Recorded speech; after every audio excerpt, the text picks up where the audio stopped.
Presumptive Republican presidential nominee Mitt Romney talking to and getting cheered by a Tea Party group in Philadelphia. And this is Power Play Internet. I am Chris Steyerwalt. And here's the question for you, Internet. If you were a $60,000 a year income family this tax day, what would make you more angry? Not that they wouldn't both make you angry, but what would make you more angry? That Mitt Romney only pays a tax rate about 5 times larger than yours, or that the GSA and other government entities waste a lot of money doing a lot of foolish things. Those tests, the difference between those two questions is the defining narrative today on tax day 2012 election year, and the Obama Democrats and the Romney Republicans are going at each other tooth and nail today, tax day, to make their case to the middle class voters who will decide this election. We're going to talk about that. We're going to talk about coal, which may not be a surprise to you, Internet. We do talk about that from time to time here. But we're going to talk about coal in the election cycle. We're going to have a gubernatorial candidate from West Virginia here. Again, probably not surprising to you. And we will also talk to Congressman Blake Farenthold from Texas, who's one of the inquisitors that was grilling the folks from the GSA yesterday. We will do all of that. We will also be with Fred Barnes. But let us tarry no longer in saying hi to David Mercer. He is a former Deputy National Finance Director for the DNC. You follow him at Beltway. And most importantly about David, he is a wise man and provides a good counsel for the blue team. David, so tell me, this tax day from the Republicans you hear, waste, waste, waste, waste, waste, government's wasting, wasting, wasting. And from the Democrats you hear, rich folks are not paying their fair share and they're ripping off the middle class. Now, I know what the talking points are, but let's go to the question of political efficacy. Which of those arguments is more politically effective?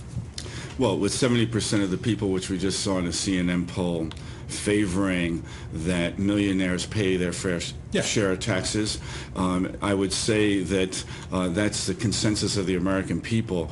Those like Romney and the Republican congressional leadership that wouldn't allow for the Buffett rule to even get a fair hearing in the Senate yesterday are showing themselves more and more out of touch given that poll.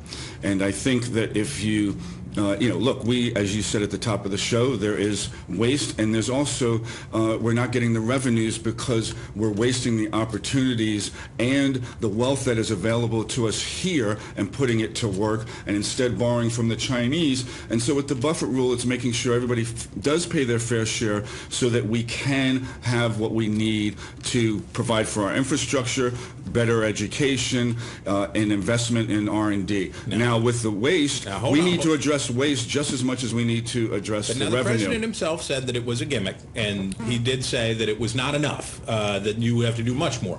And Romney and Republicans have come up with as many fanciful description of what that money would buy. It turns out to be about $4 billion a year once it was fully implemented. And their point is, we borrow that much every day. This is a pittance. Even Tim Kaine said down in Virginia, guys used to be the chairman of the DNC, running for the Senate down in Virginia, said that he said that he questioned the timing of this, that it seemed maybe a little unseemly.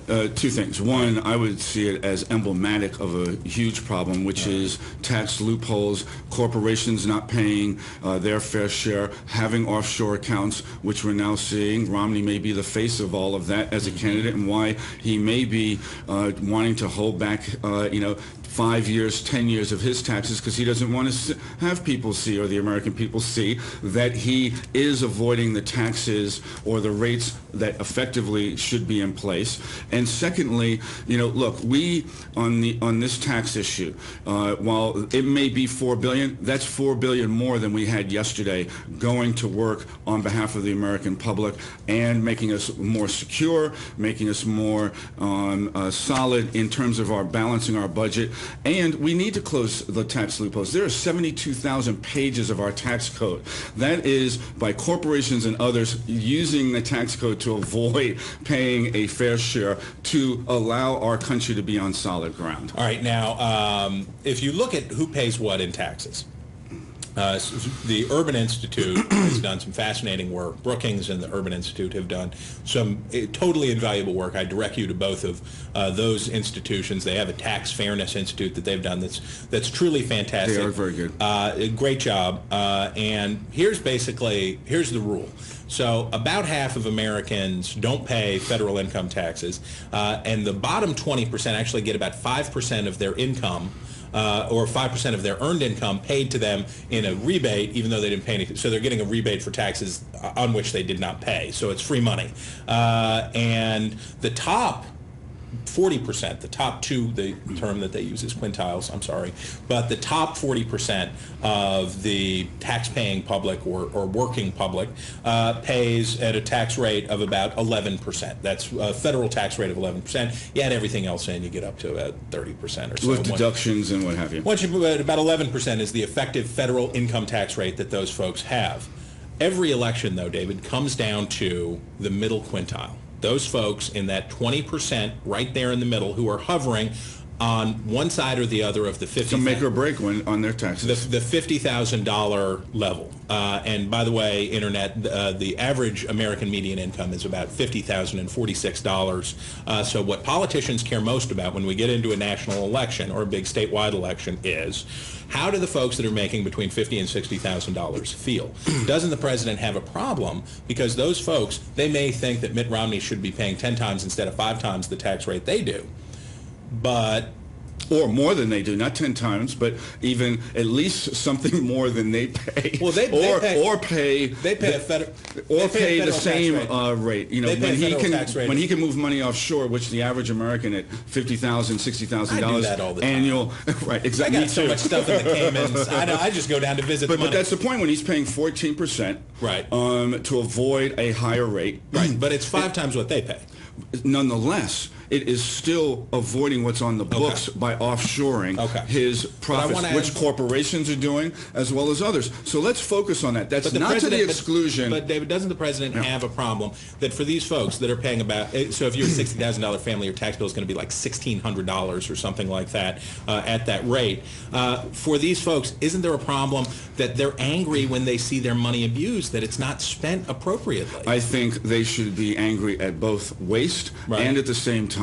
They're going to be, as some may be audited in this tax season, the American public is going to audit what the realities are, and when they find out that corporations are paying way below any 35% tax rate that they are actually avoiding and ending up paying and sometimes getting a subsidy back and paying a negative tax rate, that is going to make them extremely mad when they audit what is going on. And in so doing, I think they will align with Obama in trying to close tax loopholes, institute a Buffett rule, and get everybody paying their fair share of taxes so that we can move on to more solid ground economically. Okay.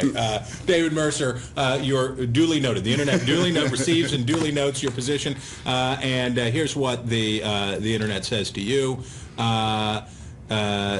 Romney cut tax loopholes to get more money. Obama raises taxes. You get less, and you hurt everybody. And Obama has not raised taxes. In the stimulus package, he had tax reductions. He just approved an extension of the Bush tax cuts, both for the middle class and for the top 1-2%. So let's put that in balance and perspective. And I would encourage people to see a movie that just came out that I saw that made me very mad, and that is We're Not Broke. And it documents, visualizes, or puts a visual projection of those taxes that we're letting go overseas and then having to borrow from the Chinese. All right, Mock Tank.